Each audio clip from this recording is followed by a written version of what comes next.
crois que c'est ça le plus grave. C'est que l'homme est en train de disparaître en tant qu'individu.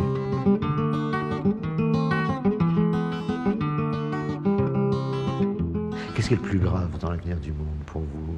Ne parlons pas de problèmes de cataclysmes guerriers, etc., mais simplement un certain monde nouveau où les hommes ne vivront pas. Ce qui est peut-être plus grave, c'est que l'homme perde son individualité, c'est une espèce de liberté. Je parle de la liberté individuelle, la petite liberté que nous avons encore un petit peu, quoi, cette espèce de liberté de penser tout seul, même de penser qu'on va se raser de telle manière, qu'on va se peigner de telle manière, alors qu'aujourd'hui, il semble que cette liberté soit complètement réduite à néant, quoi. Il semble qu'on n'achète pas un paquet de cigarettes, qu'on n'achète pas une pipe, qu'on n'achète pas une corde de guitare ou une boisson quelconque, sans avoir été, pour employer un mot que je n'aime pas beaucoup, conditionné par tous toutes des espèces de groupes qui viennent autour de nous et qui nous crient ça aux oreilles. Il faut boire ça, il faut faire...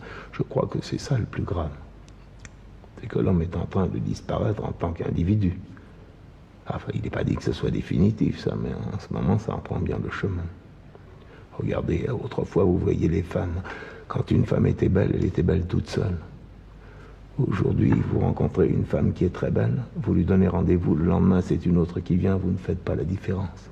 Elles ont les mêmes yeux, le même regard, le même déhanchement. Elles sont chaussées de la même manière, elles ont le même timbre de voix. Elles ont la même couleur de peau. Elles ont reçu les mêmes rayons ultraviolets. Tout le monde se ressemble. Et tout le monde souhaite se ressembler. Fâcheusement, aujourd'hui, de plus en plus, oui.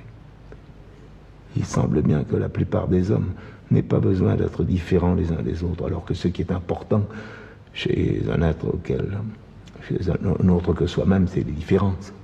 Ce qui peut nous plaire dans un autre, c'est qu'il est différent de nous. Il semble que les hommes n'en aient plus besoin, mais peut-être même est-ce par accident qu'ils ont été différents les uns des autres, parce qu'ils n'avaient pas les moyens d'être autrement.